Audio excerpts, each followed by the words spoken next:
What's up, dude? What up, bro? You ran 2.5 hours yesterday? I ran 2.5 effing hours yesterday without stopping. That is incredible. I have two emotions about that. The first is envy that you have 2.5 hours to spend running. Okay. And the second is I would never do that. That sounds miserable. There's no way I can count. That's the last thing on the list I would ever want to do, but I'm so proud of you. It's incredible. Good for you, man. I did not want to do it. Fantastic.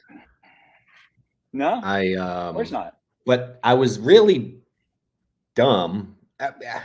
I like doing hard things. So I one day on a whim was like, I should do a damn marathon. And I'm like, all right, it's not whatever. And now it's getting really close. And I'm learning that the training for this thing is a bitch. Yeah. So like in October is when I really first started like kind of deciding like I should probably run like more. Right. I don't know why. Because I hate running and I'm like, I should figure it out. So in October, I couldn't do 3 miles without like wanting to die. Right. And yeah, yesterday was I hired a guy. So like maybe a month ago, I hired a guy that was referred to me to like give me specific things to do every day to get ready instead of me just winging it. Because I was prepping, but it was zero intention. So I hired the guy. So now every day I wake up and I have a little app and he tells me exactly what to do. So 2 days ago, I see a 1 hour run one day. And then he put 2 days in. So then he put the 1 hour run. I was like, all right, pretty normal day. And then the next day he said 2.5 hours.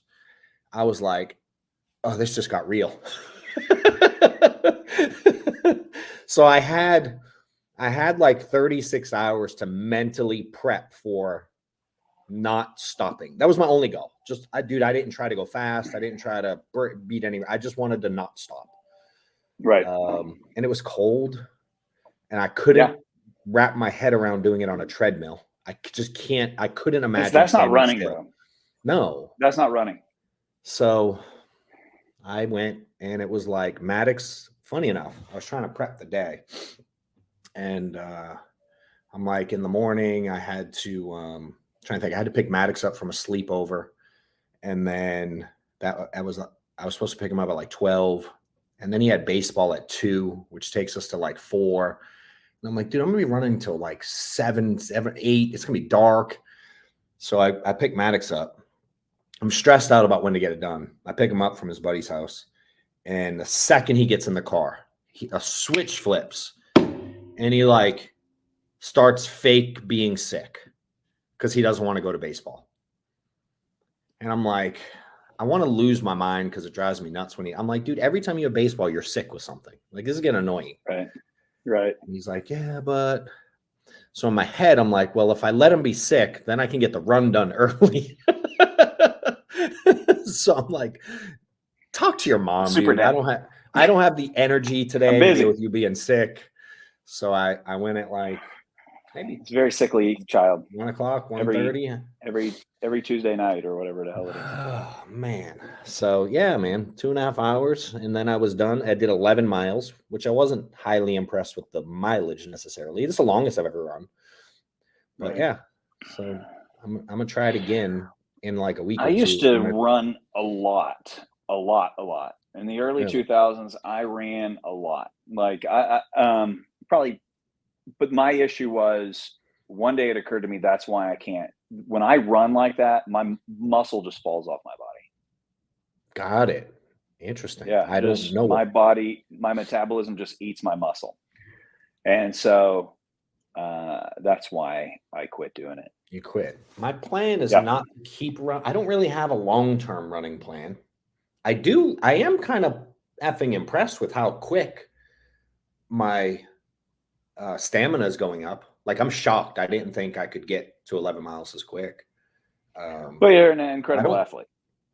I don't know what's next. I'm glad I have the hike thing next, because that's different. Like, prepping for that will be Right. different. Well, I think that's great that you're going straight from this into the hike. That should make that hike a lot better. Yeah, I agree. Yeah, it's like 6 months after or something like that. But Yeah, but when I stopped running, that was the day that I started being able to build muscle, and I'm like, I prefer the muscle.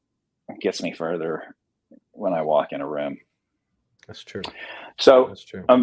so last week I was interviewing CFOs. That was difficult.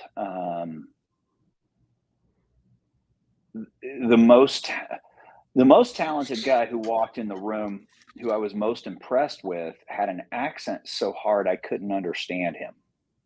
Really? And it What makes kind of me, accent? yeah. It's actually he's actually Spanish. He's native Mexican, but Got it. and it was an Ivy League school that he graduated from. His kids are going to Stanford. Damn. He's a genius. But I don't hear well, right? And I'm not going to wear hearing aids, but I don't hear well because 10 years standing next to jet engines makes it hard to Yeah. hear. And so used to accents didn't bother me, but now it's just so hard for me to understand what he was saying. So there's him. I really, really like him. That's certainly not a no. We would have to spend a lot of time saying, I don't understand what you're saying. Clearly you understand me, but I'm not understanding you, which even Adelaide is British and I have a hard time understanding her. My social media manager, and brilliant, absolutely not brilliant in the British way because they use that word because something tastes good or anything. Yeah, they do. Oh, that flower is brilliant, but like in the American sense, like she's absolutely brilliant. But I'm constantly saying, I'm sorry, I don't understand what you're saying. So there's that guy. There was another dude. He was an older guy, and he was charming and cool. Already been down the path that I need to go down. Absolutely, like I was kind of infatuated with him. I had two issues with him though. The first was he did no research on us before he came, and I don't know why, but that bothered me. That bothers me too. Yeah, and then the other was he was just so cool and just handsome, like 6'5", buff, but older. And I said, hey, man, do you mind if I ask? I go, you act like you're 37 years old. Do you mind if I ask how old you are? And his answer was older than 37. And I thought that was a great answer for a salesperson. But for my CFO, and also, listen, he doesn't have to answer that at all. But it just made me I'm like, we have to have, this is something that you and I have to be best friends because we're going to become intimately involved, especially him intimately involved in me. Yeah. And it's an interview, so it's not like that means anything. But those were the two things that made me nervous. Had a younger guy, wasn't qualified at all, but man, did I love his personality. I'm not going to do it because, the things I need to get done are too big. But so that's what we did last week.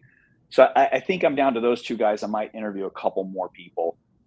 And then now I'm hiring a full-time front-end, back-end website developer. And I'm spending only like $20 a day on Indeed, but I'm getting 120 interview or resumes a day. So luckily, most of them are from out of state. So gone. Yeah.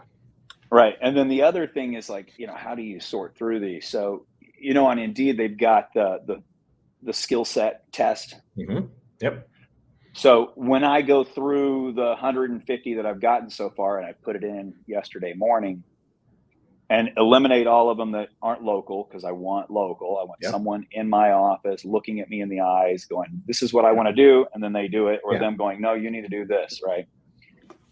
Because the websites that I have in my head are very complicated and very detailed, but very simple for the user, right? And then, so first get rid of those, and then go, okay, well, I'm only going to do the ones who made expert on that. And so many people don't even do it.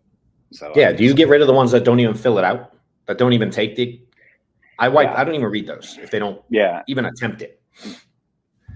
Yeah, and I put in there, if you don't do this, we're not considering it. I do the same thing. So but so that narrowed me down to just like 20. So right now I'm sitting at 2. From 120, I'm down to 2. So at first I was reaching out to Adelaide saying, hey, I'm going to need help on this because I don't know what I'm looking at on these. And that's the real problem, right? I don't know what I'm looking at. Yeah. Where with a CFO, I'm like, listen, I don't know what you got to do, but here's where I got to get, and here's the things I need to get there. And then I need you to have already done that 2 or 3 times so that you know how to make it happen. Yeah. So, but on this one, I'm down to 1 person so far. Sick. We'll let it ride for a week. I like it. Get it up to. Good. Yeah, it's exciting. That's exciting. Starting next week. Kind of a like techie helper kind of guy. Okay. And we're still going. I had 2 people interview for the like media type position. Videographer. One came and one it just wasn't a fit right off the rip. Right. And one we had come to the event, and the one that came to the event and said, is that the one that reached out to you and said, I want to come shoot for you? Yeah. No, that's the one that didn't make it. And the other guy I reached out to only because he walked up to, so about 1.5 years ago, he applied on Indeed, and then I must have researched stuff, and then saw me in the gym and walked up to me and was like, hey, are you John Wetmore? I'm like, yeah. And that normally doesn't happen in the gym. That happens like in the insurance world. You know what I mean? Like I don't get that. So I was like, yeah, like what? You know what I mean? Like, what's up? And he's like, yeah, I saw you were looking for video, da, da, da, da. And at the time, the person who was doing the interview, I don't know what happened. It just, I don't know. It didn't work out. And I thought of the guy. So I randomly was like, hey, you still looking? And just because he's local. And so, so we brought him in. My team liked him. But we'll see how his work did. He was not bad to be around for the day, filming. We're not 100% sure, but we're going to wait and kind of see his work, which I'll be honest. I'm weird, dude. He filmed Thursday night and Friday, and I haven't seen 1 clip yet. And I'm like, well, should I be patient? Like, no, I'm half. You need to be patient. If he's doing a good job, he shouldn't be done yet. Okay. If he's doing a good job, it shouldn't be done yet. And I mean, the editing work. So last Monday, was that last Monday? No, I guess it was the Thursday before that, probably. So the Thursday before that, Brent, my in-house videographer, came and shot testimonials from my team all day. Got it. I mean, I just got the last one yesterday, and he's grinding on it. Right. Okay. It takes, if you're doing especially you're doing multiple camera shoots. Yeah. And you're doing the editing right. And you want it to look good, it's going to take time. Now, if all you're wanting is, I don't know, the Alex Hormozy style, or probably even the stuff that you have now. Nah, I took your line. Clip of talking. I took your line, and I was like, I want you to be you, and you're creative, but I still want to be me. So I literally verbatim set him up like you advised a couple weeks ago. And dude, that put a smile on his face like I had never seen. Because at first he was trying to appease me. He was like, what do you want? What do you want? I'm like, my answers come from a non-artistic space, to be clear. Right. And I'm wired to, if someone in the room doesn't know, I will give an answer. I'll come up with something. I'll make something up if I have to. It beats nothing. Somebody's got to leave. When I explain, yeah. So when I explained what I really want in the ideal world. Now, I also was like, if it sucks, I'll tell you, but I would like you to be you. Yeah. So he was fired up. So I'll be patient. I'll be patient. I can do it. Hey, I read a thing. I'm gonna give one. I got one note. All right. It's 3 letters. And normally we don't do this. I don't do this with notes. I know you usually have some. I have normally 0.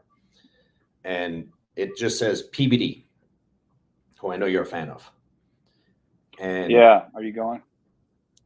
So I don't know on that yet. That's I am going what to I his was other looking at. thing. Yeah, I'm going to his other thing. I'll have to see when that one is. I forget the one I'm already signed up to. April. Yeah. I feel like April that's 22nd like at the kids' spring break or something. No, I'm going to a different one first. I already paid 15 grand for one that is probably in, I think it's in like August. Okay. Something like that. This is a renewal from last year. Okay. And it's the same CEO level, etc. Right. But I was listening to this interview he did. A buddy, Mark, sent to me. Almost want to find it. I'm going to find it now. My buddy Mark sent it to me to listen to, and he said something on it that has got me fucking in my head for 3 straight days, dude. And I have the same story about a video from him. Go ahead. Are you serious? Yeah. So have you heard of the School of Greatness podcast? This guy, Lewis Howes, I think is how you say it. I've never heard of him. He was really good. And just from the interview, it was implied that him and PB have done this a few times. It's called School of Greatness. And I don't know. It was really, anyway, he had him on there. And he says during one part of it, I don't even know the context, but the statement, he said, "You're not good enough yet to get to the next level." And then he goes into about like, you got to recreate yourself to get to where you want to get to. And dude, I've had this fucking "you're not good enough to get to the next level" ringing in my head for 3 straight days. And I'm like, You don't think you're good enough to get to the next level? Or you think... I mean, I don't know how to do what's next yet. That's for sure, because I've never done it. No. You know what I mean? It's got me in my head a little bit. I'm like, man, in one way I feel confident enough that I can, but in the same sentence, I feel like I understand what he's saying. Sure. I know I'm not good enough to get to the level that I'm going to, but I also know that I have enough friends and people who respect me to get it done and to get that knowledge. And the people who respect me have the people I need in front of me on speed dial and can get that done. I mean, I'm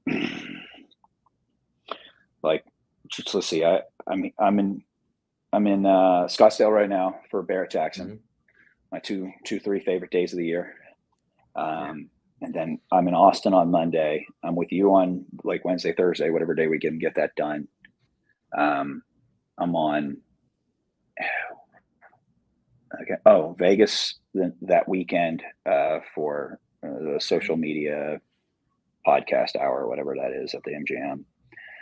And then the week after that, I have a really big meeting. And then the weekend after that, I'm flying somewhere to spend the weekend with a brilliant friend of mine to get everything on a whiteboard and then onto paper. Man, we got and so it's like, no, I'm not that smart. I'm not good enough, but I am good enough. I'm as good as it's possible. And I think you're the same way. You're as good as it's possible to be at this particular moment. I think the real problem is we haven't been, our brain was too small. Our house was too small.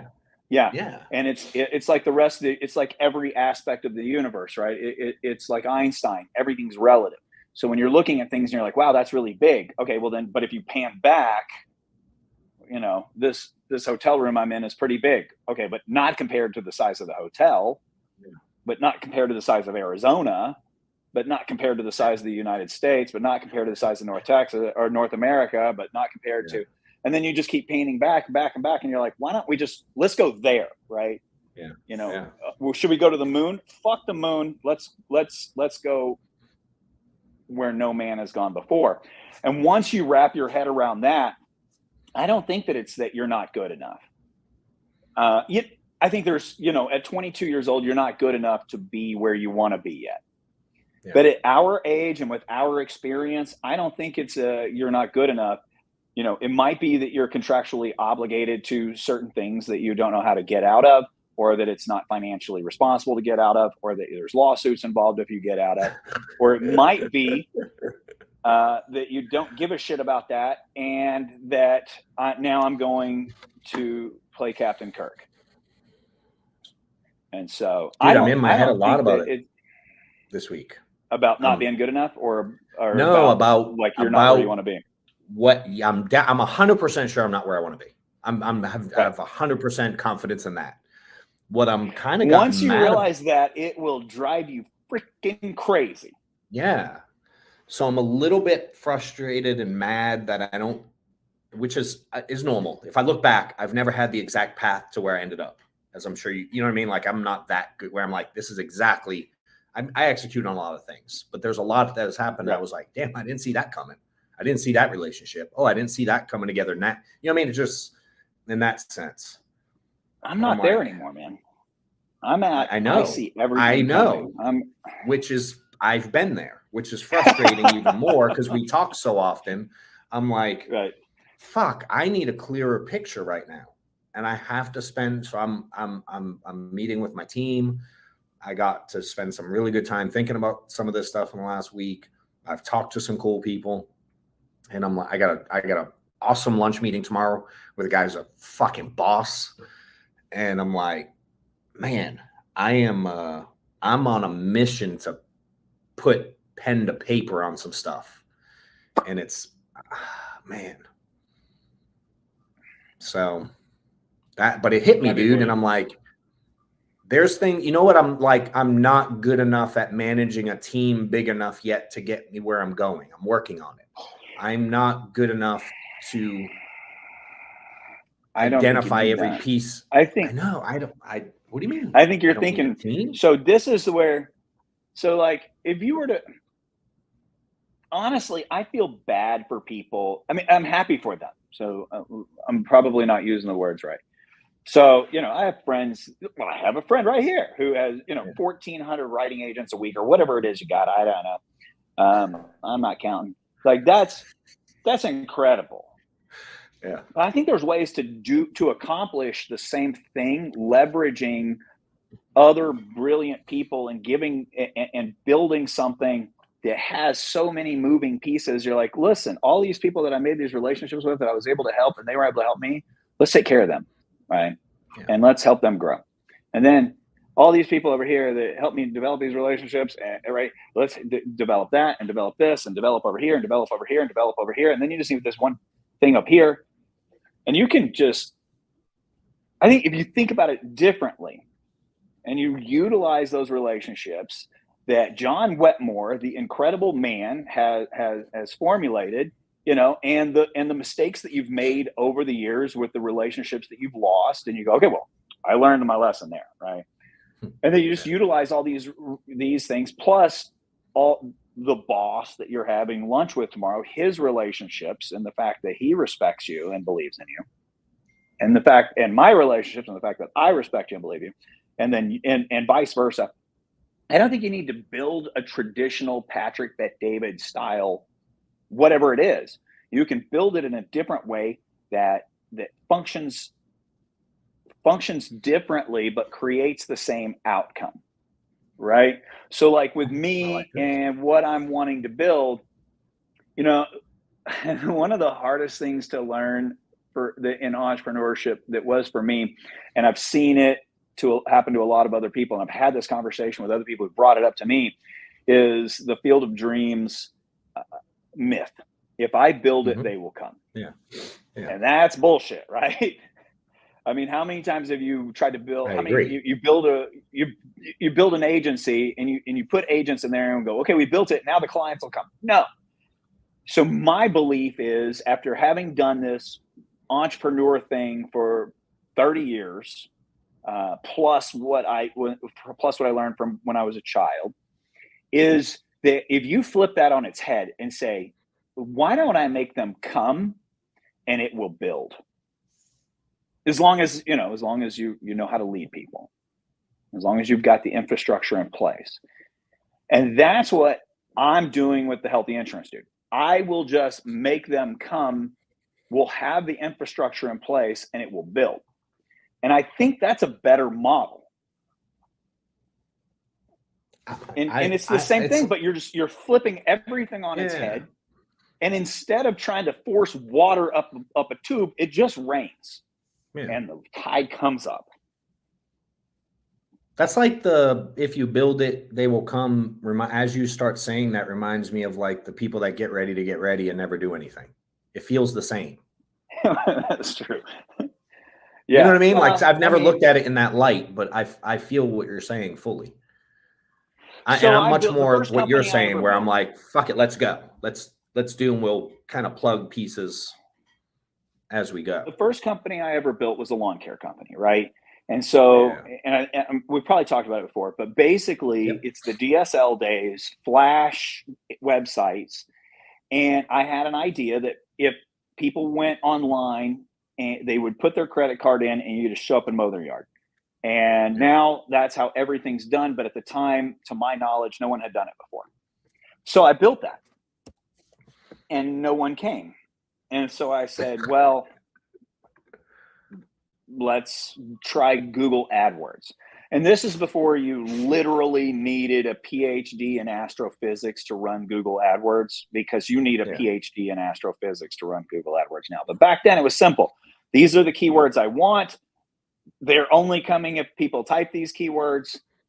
Spend $50, $150 a day, and blah, blah, blah, blah, blah, blah, blah, blah, blah. Yeah. So that was way more important than the infrastructure I built. If I would have built that first, then the infrastructure could have found itself. As we were growing, we'll go, oh, we'll fix this. Oh, we'll fix this. Oh, we'll fix this. Oh, we'll fix this. Now, all of a sudden, you have a well-oiled machine. But everybody tries to build this well-oiled machine.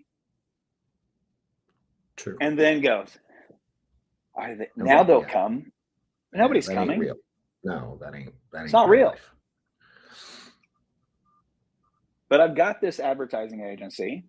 I've got $11 million or something invested into the creation of and the marketing of the healthy insurance dude. It's got thousands of 5-star reviews. The clients are always right, or are always priority. In insurance, they don't always get to be right. But the client's needs, right, whatever it is, whether it means I make money on it or not, they're going to get taken care of. And so that's it. Flip all of your thoughts upside down and go, okay, well, yeah, I'm not the smartest guy in the world at this. That's okay. We'll go find that guy. What am I the smartest guy in the world at? Let's perfect the shit out of that.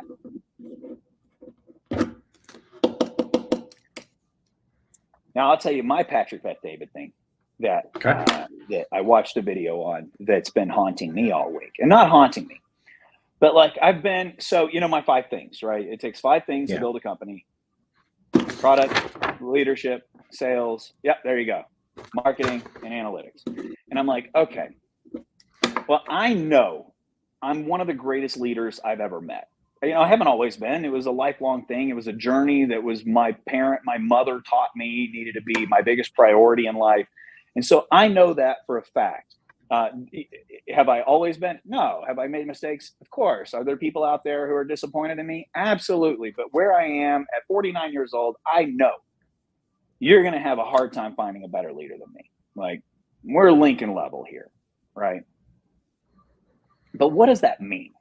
Like, how do you define that?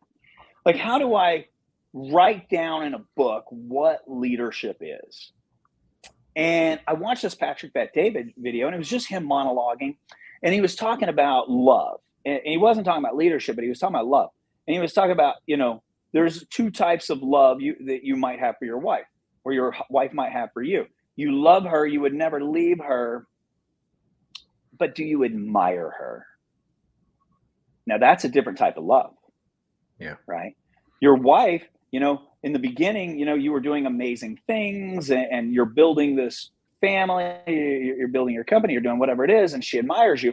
But over time, maybe you throttle back on all the things you're doing, and she still loves you and she ain't gonna leave you, but does she admire you? And I was like, Makes you know sense. what?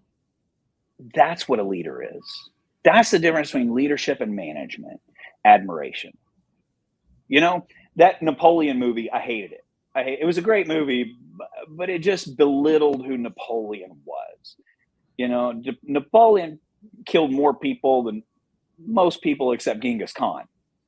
But the guy was a leader, I mean, that guy was locked away on an island and decided he was tired of being locked away on that island.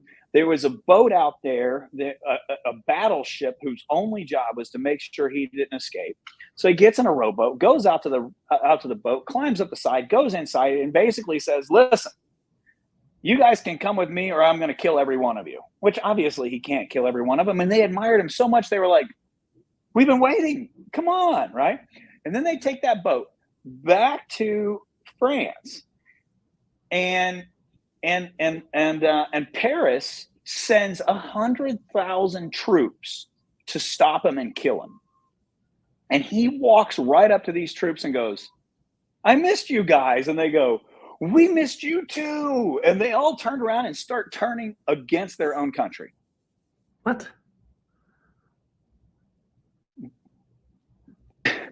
And the only reason he didn't take back over because Russia and England were like, no. So they sent 500,000 people to go stop his ass, and they did.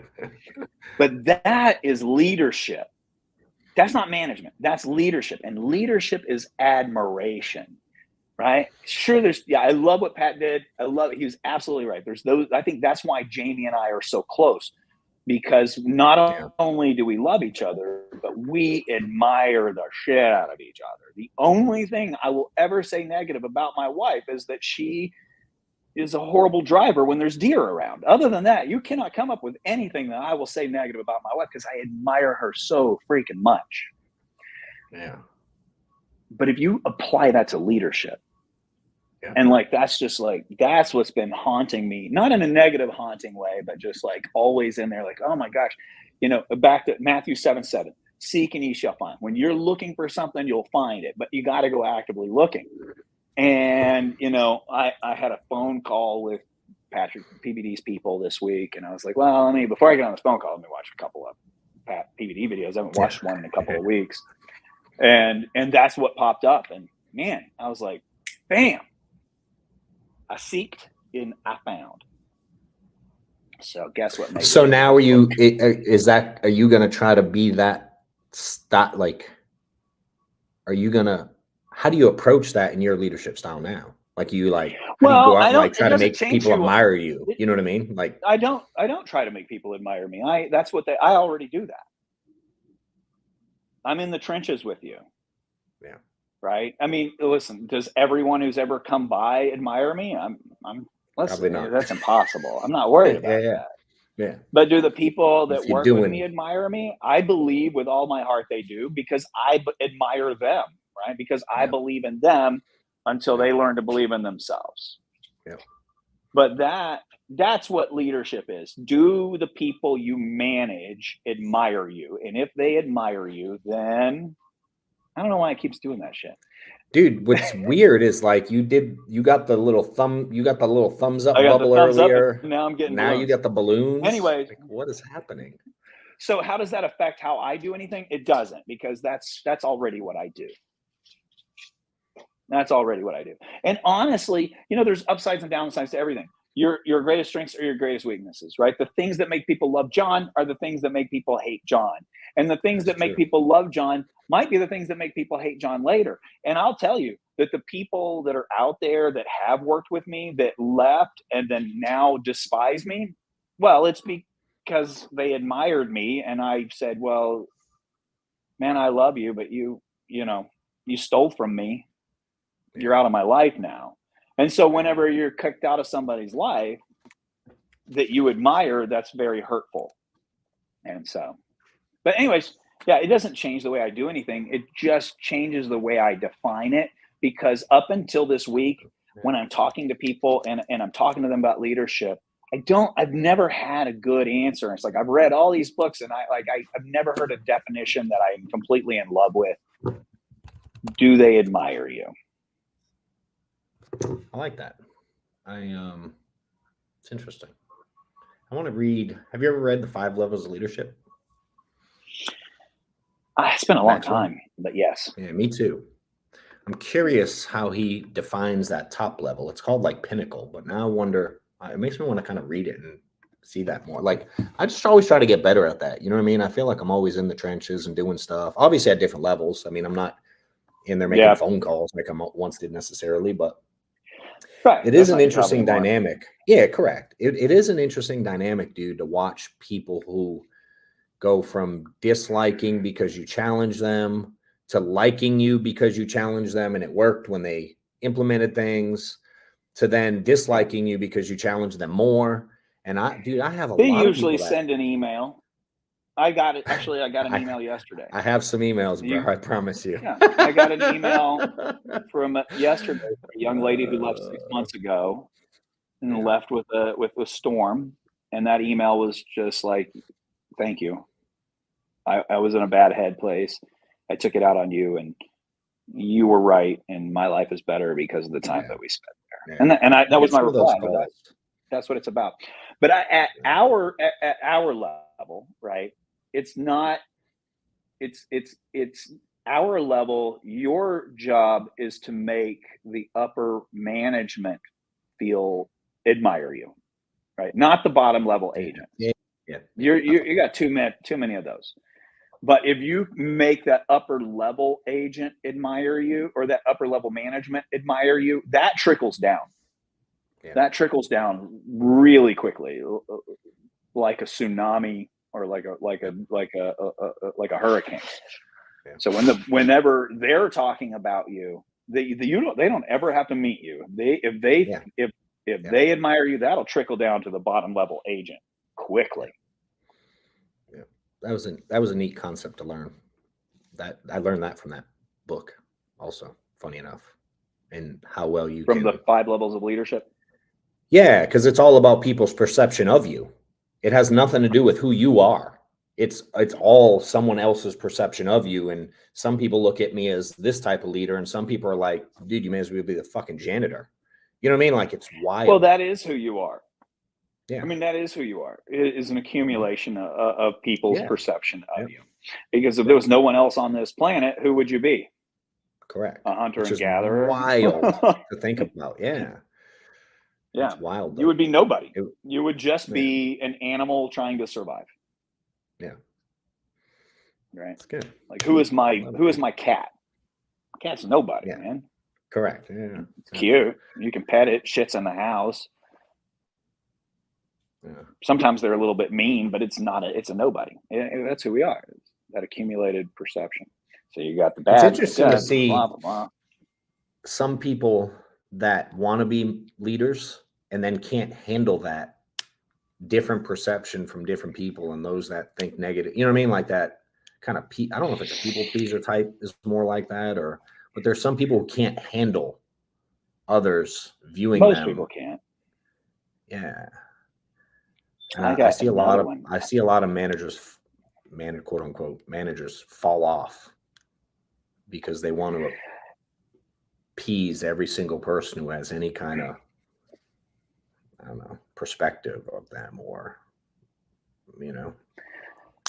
Jamie and I were talking about stress yesterday. I saw this reel where somebody was talking about Elon Musk's ex-wife. And basically, she was saying entrepreneurship is learning to live at a level of stress all the time that other people can't handle. and I thought, so I was like, let me do some like real thought experiments or examination into this and see where I come up with. Let's see. Most people can't handle stress. I thrive on it. Once you get used to it, it's addictive. It's like a drug Without it, you get bored, you get antsy, you get frustrated. Stress isn't the cause of depression. It's not the cause of illness. It's not the cause of heart attacks or unhappiness. Those are caused by not knowing how to deal with that stress. Too many of our parents teach us that your feelings are important. Most of those feelings aren't, and they're not important in any way. Like, that's what you and I have failed as parents, meaning you and I's generation has failed teaching these new kids, because we validate every emotion they have. Yeah. And the truth is, very few emotions should be validated. Like, it's fine, that's your emotion, but so get over it. You got a problem. Yeah. Now, when you learn how to focus, when you learn how to control your thoughts, and when you learn how to meditate in the moment, that's when the definition of stress changes from a liability to an asset. Boom. That's deep right there. Yeah, because I don't have stress. Like, if I was like, okay, well, because I have a lot of stress, so I go, well, let me look up the definition of stress. And so then it was like, all right, well, the definition of stress is these negative things that are happening because of the things that are happening. Okay, well, I think stress, based off of that, stress is the lack of knowing how to handle the inputs that are coming into your life. Yeah, the things aren't the stress. No. But to me, those things and handling those things is my heroin, right? Agreed. Same, dude. That's why I don't drink. Yeah. I like things. Yeah. Put that shit in a needle and let me shoot it. I'm the same, dude. Yeah. And once you get to this place where you like thrive on the things and handling the things and enjoying the things, then it's not stress. Yeah. It's who you are. And then it goes down to, like, what would I do if I retired? Well, I wouldn't retire. I would stop having these things and go find new things. Yeah. Dude, that's why most people fail, is because they let the things be the stress. Right. They don't know how to handle it. So instead of learning how to handle it, instead of reading a book on how to handling it, instead of finding a mentor on how to handling it, our parents, listen, growing up and I don't mean this in a negative way towards my parents, but it was a pretty abusive home. I learned that when things come in, if you just chill, well, then, what I used that for back then was, okay, well, if you're a 38-year-old man and you can be this big of an asshole, and I chill because you're not emotionally immature, I can be this big of an asshole. Right? Like, I can get way bigger of an asshole than you can just by chilling. And then the years of growing up realizing that's not healthy, but it's the same skill set of all these things and negativity and all this other stuff are coming in. Meditate in the moment. I like that. What's the words, Jamie? Are you reacting or responding? Right? So you learn to respond instead of react. Interesting. I never heard that. Reacting. I didn't make it up. So responding is more intentional. Responding is intentional. Reacting is like, what'd you say about my mama? Yeah. Right? Yeah. What'd you say about my son? They don't know your son. What do you care? They don't know your mom. I remember getting in a fight when I was in middle school because somebody said something about my mom. Yeah. They didn't know my mom. Yeah. Hey, so when you get something that's stressful, like, right, to the average person, is your instinct, I kind of want to ask it, but I'm going to tell mine too.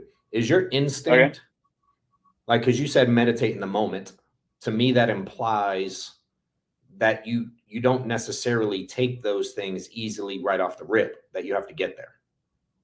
Because, like, when something negative happens for me, my natural instinct is to, like, I kind of flip my shit a little bit inside, maybe sometimes verbally, you know what I mean? Like, but then I got to go, like, all right, how do we fix this?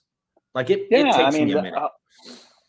as I get older, that happens less and less. Yeah. You know, if Enterprise rental car is involved, I might do that. But no, not really anymore. But used to, it started with reacting, and then it went to, all right, I'm angry. So like, I'll tell when I'm really, really angry, I'll tell Mhm. everyone. I'll go, okay, just so everybody's on the same page. Right now, this is me throwing a giant temper tantrum inside. Yeah. I Does remember you had everybody one see a that? few episodes back. Yeah, yeah, hell yeah. Yeah.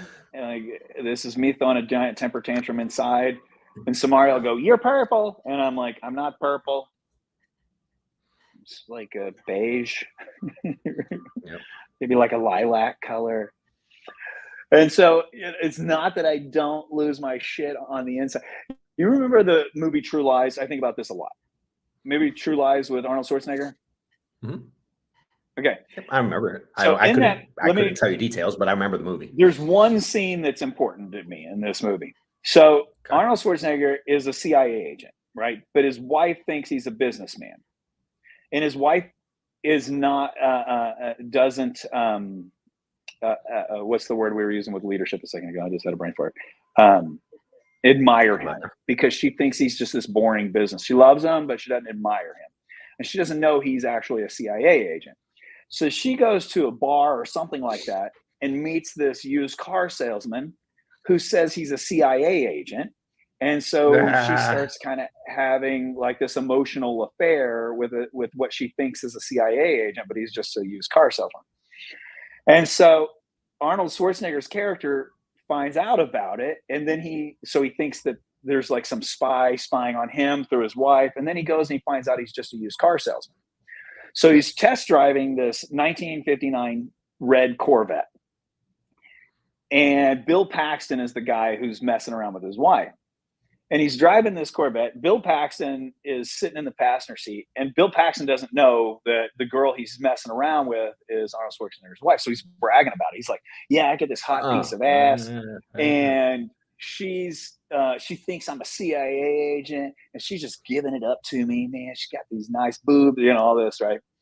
And then Arnold Schwarzenegger takes and punches him like that. And Bill Paxton's entire face explodes and he dies in the passenger seat of this Corvette. And then the scene just like pans in on him, on his exploded face, and he's dead. And then boom, he's talking about his wife again. And all of that happened in Arnold Schwarzenegger's head. Yeah. It was just his imagination that he killed him. I love That it. happens to me a lot.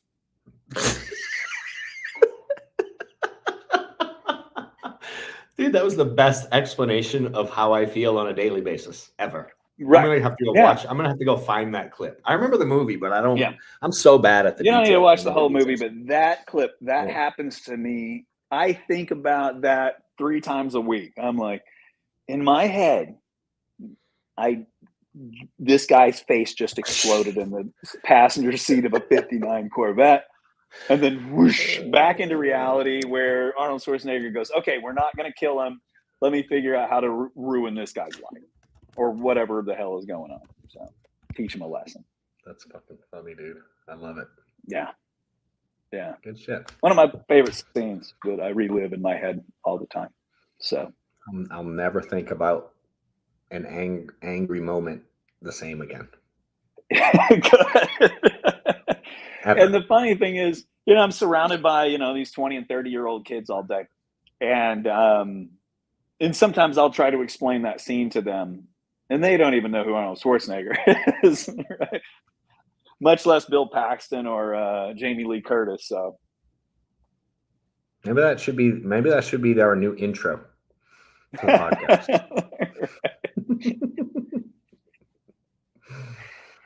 Good times, man. I love it.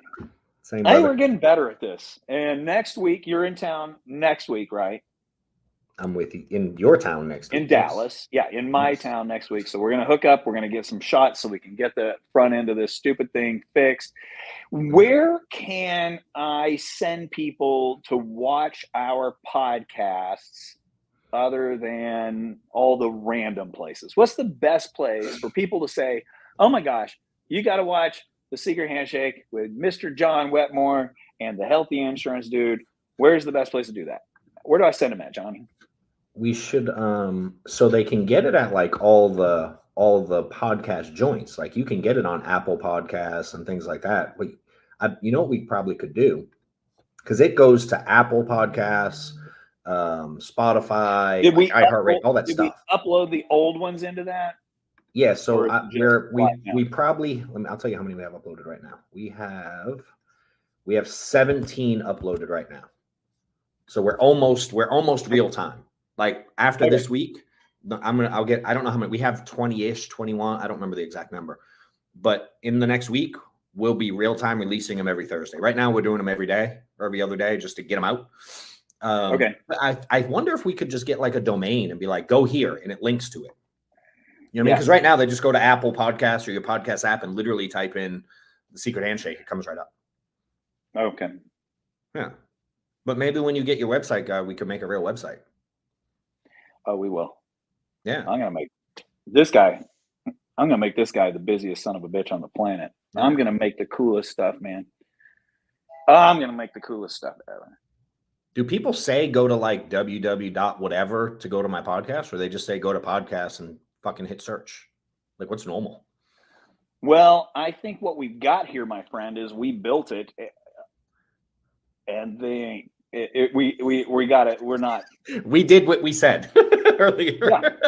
Yeah, we're literally doing that. Yes, but 100%. Again, the original intention of this was for you and I to spend time together, and then, in the beginning, you and I didn't know each other that well, and then now we're getting to know each other remarkably well, and we're getting comfortable on this camera, and we're starting to feel the direction that we want the podcast to go. Yeah. And we're really pushing each other in our business harder than either of us, I think, ever would have thought we would.